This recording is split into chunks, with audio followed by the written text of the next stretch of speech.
início a mais um programa Norte em Ação, através do canal 6 da NET, do canal 6 da NET Digital, também da Rede Mundial, por meio da PoaTV.net, da PoaTV.tv e da PoaTV.org.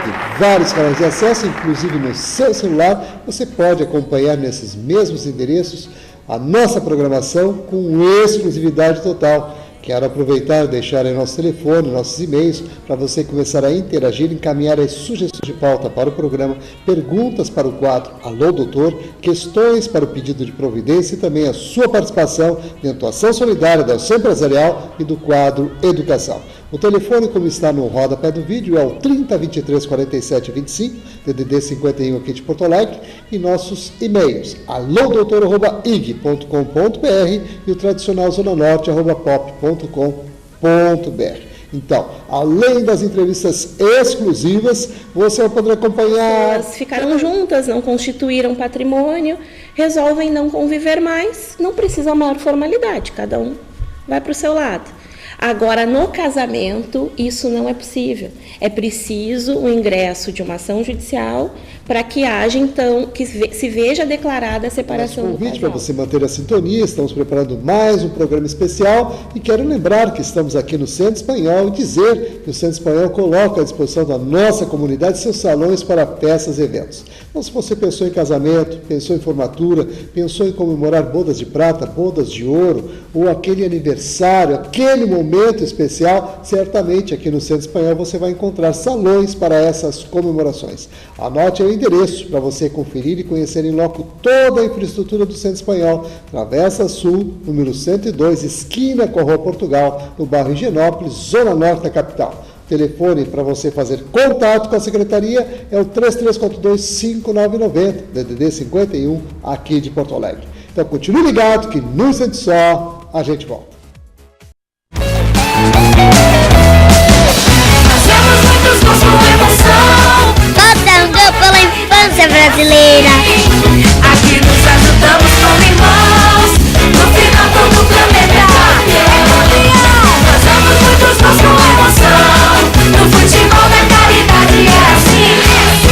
Aqui nos ajudamos como irmãos, no final todo o planeta é união.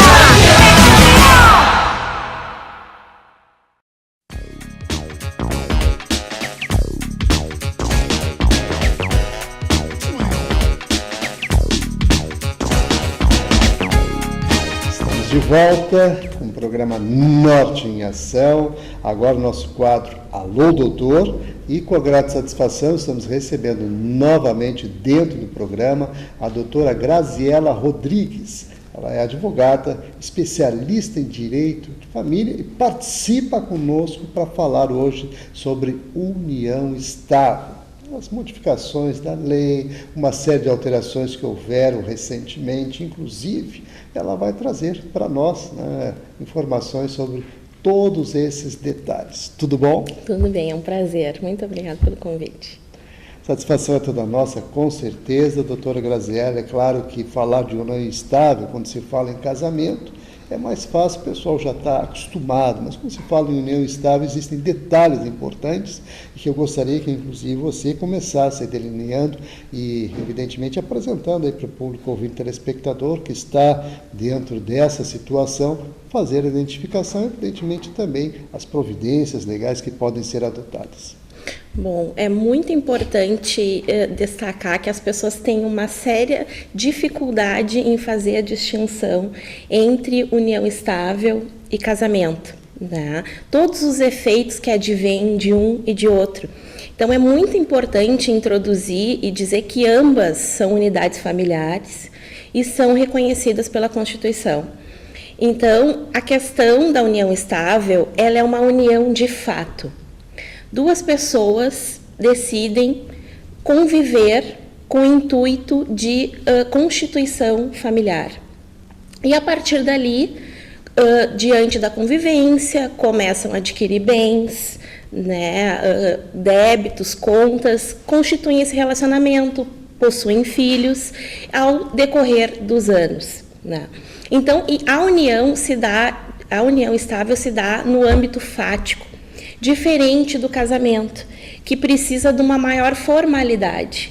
é necessário que o casal, então, que tenha a intenção de conviver, se dirija a um cartório de registro civil e proceda, então, à celebração de um ato formal, que é o casamento, né, com possíveis alterações de nome, que muitas vezes ocorre, né, no caso da mulher. Hoje já pode haver alteração masculina, na verdade é o acréscimo de nome, que é autorizado por lei. Então, o casal que tem a intenção de conviver, constituir família, se dirige a esse cartório e procede ao registro. Em ambos os casos, não estipulado o regime, é fixado a comunhão parcial de bens. O que é a comunhão parcial de bens? Tudo que foi adquirido na constância daquela união. Então, na união estável, a partir do momento que o casal ficou junto, e do casamento no momento da celebração, né, do registro, a partir dali, o casal, então, vai ter direito, em caso de separação, à divisão, então, desse patrimônio, só o que foi adquirido posteriormente. O que foi adquirido anteriormente não vem a comunicar. Então, nesse patamar, tanto união estável quanto casamento se igualam. Quando é que surgem as distinções aí entre união estável e casamento? Surge no primeiro momento que surge é a questão do falecimento, né?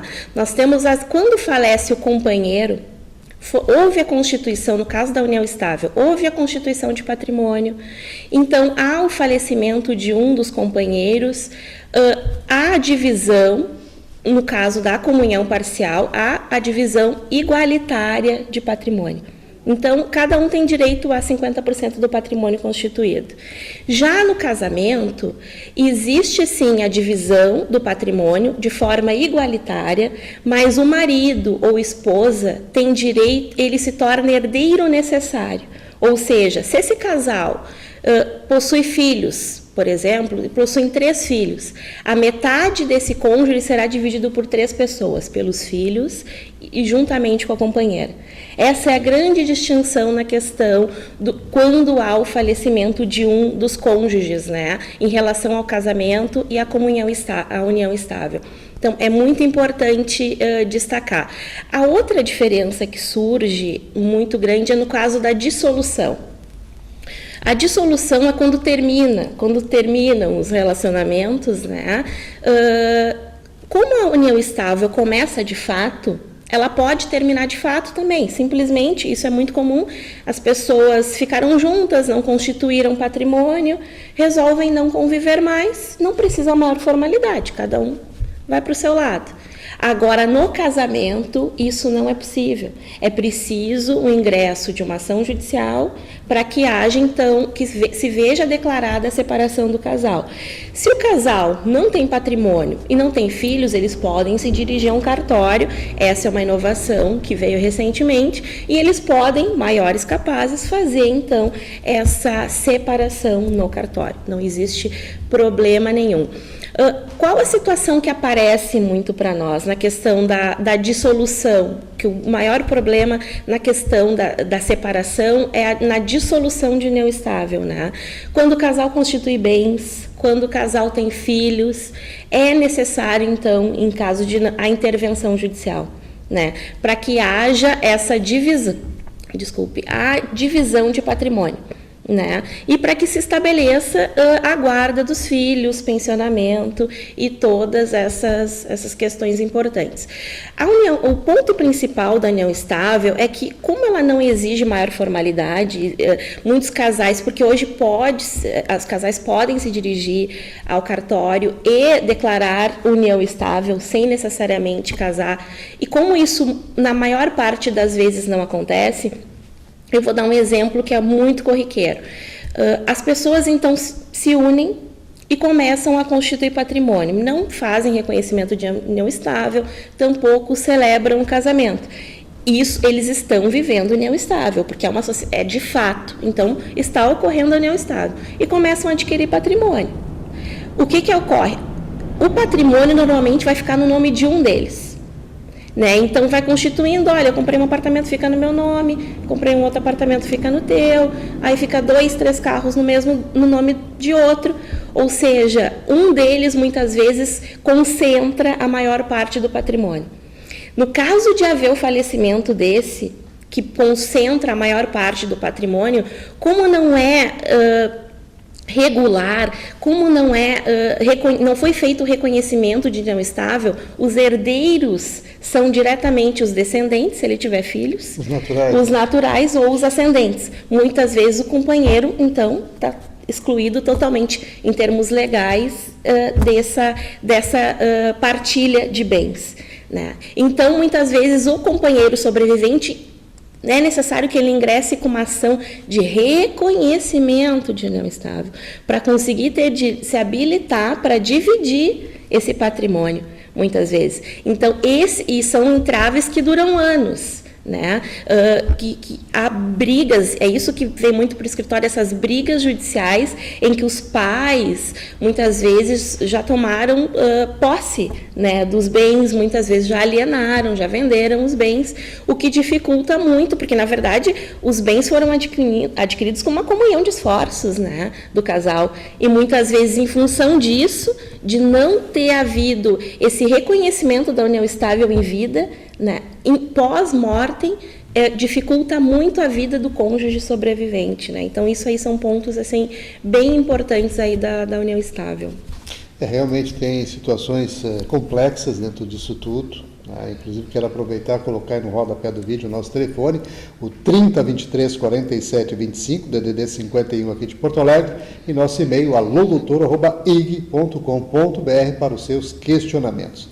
Então, doutora Grazella, claro que essa questão da união estável, que tem alguns pontos que tem que ser bem colocados pontualmente com relação ao tempo necessário para que se efetive uma união estável juridicamente. Essas questões todas eu gostaria também que a gente entrasse, porque realmente existem muitas dúvidas nesse sentido. Com certeza. A população, no geral, sempre foi fixado esses períodos, né? 3 anos, 5 anos, 2 anos bastariam para que fosse reconhecida a união estável, né? É importante dizer que, de fato, não existe um período fixo para a constituição da união estável. Basta que seja demonstrado que ambos se uniram no intuito da constituição familiar, de viverem juntos, de partilhar a vida. E, claro, consequência disso, muitas vezes, um exemplo simples, existem casais que vivem em união estável e estão há cerca de 2 anos, por exemplo, que é um período exíguo, curto em termos de união estável, 1 ano e meio, 2 anos e já têm filhos, por exemplo. Então, dá esse caráter familiar. Existem casais que vivem em união estável, têm aquele relacionamento público e cada um tem a sua casa também. E também convivem em união estável, né? Então, tem todas essas questões que realmente são analisadas caso a caso. O que é importante verificar para identificar se eu tenho ou não uma união estável? É importante verificar se a pessoa que eu estou com ânimo de conviver com ela, de constituir patrimônio, de constituir família, aí isso vai independe do tempo. Claro que se nós estamos falando em termos de 6 meses, aí, claro, é um tempo muito exíguo, 1 ano, né? Mas o que é necessário provar? Provar esse ânimo de convivência, essa publicidade da relação, que eles sejam vistos como casal. Não, realmente, eles são um casal, né? Então, eles estão juntos em festas, em aniversários, porque quando há necessidade da comprovação, é isso que o juiz quer.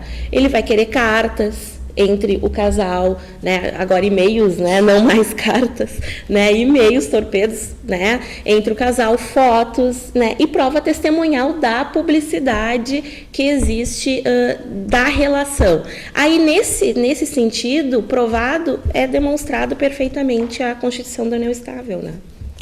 Realmente, tem aqui os esclarecimentos da doutora Grazella Rodrigues participando aqui conosco. A gente vai fazer um breve intervalo, em seguida a gente retorna para trazer mais algumas questões.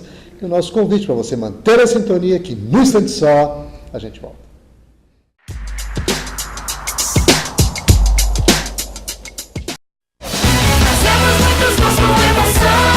Votando pela infância brasileira. Aqui nos ajudamos como irmãos. No final todo o planeta é união. Nós somos muitos, nós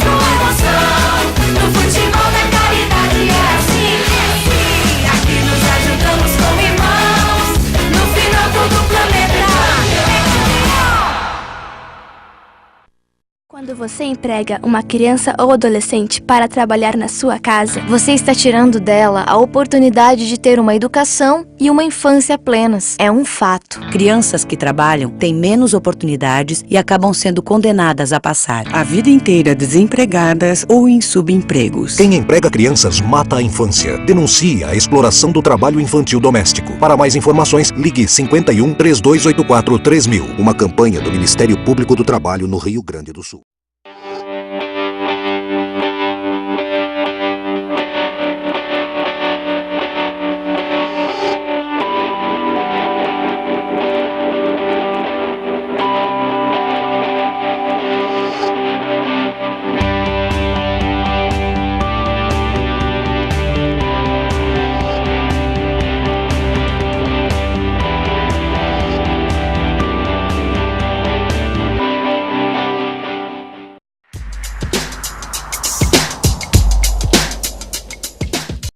Estamos de volta, continuamos aqui com a doutora Graziela Rodrigues, ela que é advogada especialista em direito de família, participando hoje conosco para falar sobre união estável, diferenças entre o casamento e a união estável, e justamente neste tocante aqui nós vamos resgatar o que se falou no primeiro bloco para deixar bem claro essa relação, porque muitas vezes a pessoa acaba entendendo que é mais proveitoso juridicamente ter uma união estável do que casar efetivamente. Então eu gostaria que a gente entrasse nesses detalhes agora.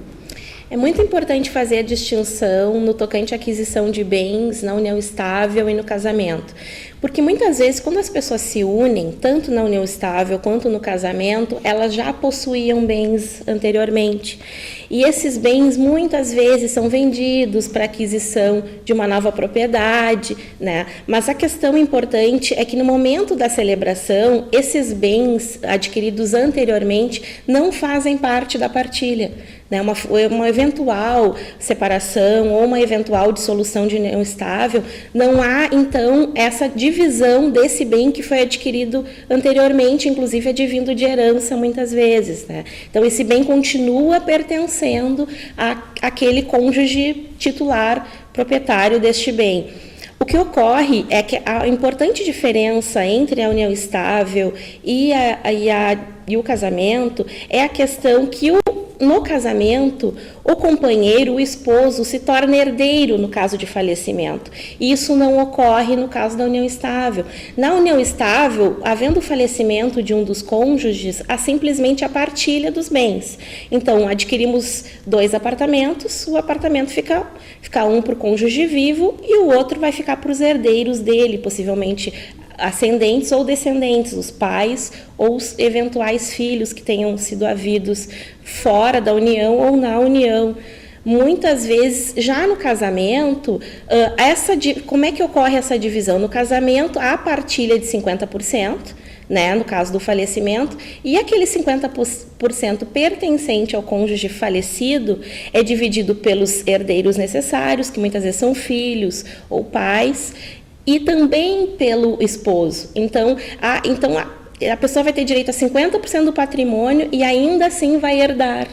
Então, essa é uma importante distinção. É muito importante que as pessoas levem a registro a união estável. Isso é extremamente importante, porque uma vez elas não levadas a registro, os transtornos advindos em caso de falecimento, em caso de dissolução, muitas vezes, dessa união, são transtornos muito grandes em termos judiciais. Então, esse ato de se dirigir ao cartório realmente facilita muito, é muito importante.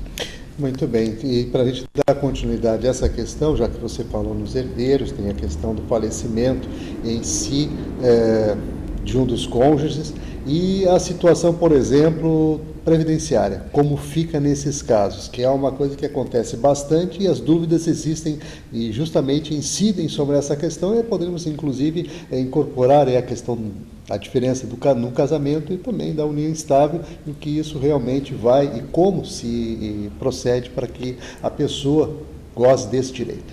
Com certeza. No casamento, como é uma sociedade constituída formalmente, em caso do falecimento do esposo ou da esposa, simplesmente se pega a certidão de casamento, se dirige ao INSS e a partir dali se tornará beneficiário de eventual aposentadoria ou benefício que a pessoa falecida estava recebendo. No caso... Por perceber ou recebendo, é bom dar essa distinção. Exatamente. Dar esses destaques. Sim, exatamente. Então, agora, já no caso da união estável, é preciso iniciar um processo de reconhecimento de união estável no INSS, diretamente no INSS. Então, o INSS vai colecionar muitas provas para ver reconhecida aquela união estável, e se o INSS entender que realmente havia união estável, aí sim a pessoa se torna beneficiária. O que ocorre na prática é que o INSS, diante da estrutura que ele tem hoje, a maior parte dos benefícios nesse sentido são negados, o que motiva que essas pessoas haja necessidade de ingresso de processos judiciais. Então, se entra com processo judicial para reconhecimento de união estável, para posteriormente habilitar esse reconhecimento lá no INSS. Para ter direito ao percebimento desse benefício previdenciário. Ocorre que nesse período, nesse interim, a pessoa, muitas vezes, companheiros, no caso, o marido provia integralmente o sustento da casa. A esposa não trabalhava. Nesse interim, como se dará o sustento? Infelizmente, se não for obtido uma liminar judicial, a pessoa, enquanto perdurar o processo, vai ficar sem receber o benefício. Então, por isso que a gente incentiva muito as pessoas que procedam à regularização da união estável, o que facilita muito. Uma vez regularizada a união estável, se procede da mesma forma que o casamento, se leva a certidão e se habilita através do INSS. Dentro do INSS, dentro do processo de reconhecimento de união estável, existem várias instâncias. Se pode entrar com recurso para tentar reverter a questão, mas muitas vezes se perde um tempo indispensável que já poderia, muitas vezes, ter ingressado judicialmente para obter esse decreto. Então, hoje, existem muitas pessoas que convivem a união estável, nunca foi feito esse reconhecimento, e isso vai se tornar necessário justamente nisso, quando há o falecimento de um dos cônjuges, que daí a pessoa, o casal que não registrou, automaticamente está deixando o outro desprotegido. Então, porque depois do falecimento, como vai se dar esse sustento e como vai se dar continuidade à vida? Então, é muito importante frisar isso. O INSS abre esse processo, ele realmente demora um pouco para a obtenção dessa resposta, e isso dificulta muito. Então, muitas vezes as pessoas necessitam, então, da via judicial para obter essa declaração. Uma vez declarado, se habilita automaticamente o INSS. Se o INSS nega, isso pode acontecer também, o INSS nega essa habilitação, pode-se entrar com um processo contra o INSS para que veja, processo judicial, para que veja reconhecida a união estável que era ocorrida de fato. Dentro dessa mesma linha, para a gente finalizar agora, a questão, por exemplo, você falou dos filhos, a pensão alimentícia, nesses casos, juridicamente, como é comprovado dentro da questão da união estável, visto algumas dificuldades aí que você já elencou. Exatamente. Quando, dentro do processo de dissolução, por exemplo, de união estável e dos filhos, fica muito mais fácil provar, vamos dizer assim, a ocorrência da união estável. Então, uma vez, por exemplo, habilitada uma companheira no INSS e ela vem e demonstra, olha, nós tivemos 2 filhos, fica muito mais fácil o reconhecimento dessa união estável por parte do INSS.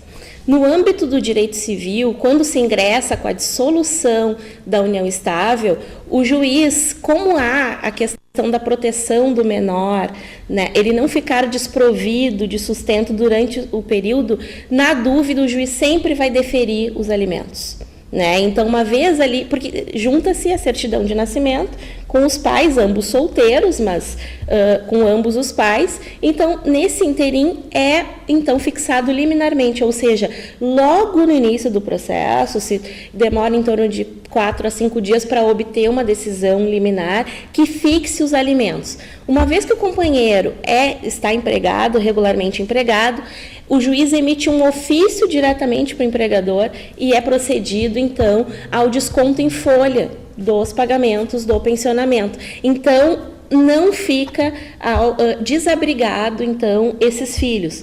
Nós temos também companheiras que também têm direito a pensionamento, não só os filhos, né? Então, nós temos hoje situação de dissolução de união estável, uma esposa um casal que conta um com 50 anos, o outro com 55, o marido sempre foi o provedor, a esposa nunca trabalhou. Nesses casos, o judiciário tem deferido o pensionamento, sim, também para a esposa, porque a reinserção dela no mercado de trabalho, uma pessoa que de repente nunca trabalhou ou trabalhou na tenridade, então a inserção dela é muito mais difícil com essa idade, sem qualificação. Então o judiciário tem fixado o pensionamento também para essa companheira. Aí tem uma limitação, muitas vezes eles limitam em tempo, até ela se recolocar, dependendo da idade fica até o falecimento. Então há sempre esse controle judicial, esse cuidado em não deixar a família, tanto na união estável quanto no casamento, desprotegida, né, em função de uma eventual ruptura aí de relacionamento. Muito bem. Explicações dadas, vamos agradecer mais uma vez aqui a participação da doutora Graziela Rodrigues. Aí vamos deixar também um telefone no rodapé do vídeo, caso surjam mais dúvidas, você pode recorrer a ela se coloca à disposição nesse sentido. O telefone é o 9553-8165, DDD 51, aqui de Porto Alegre.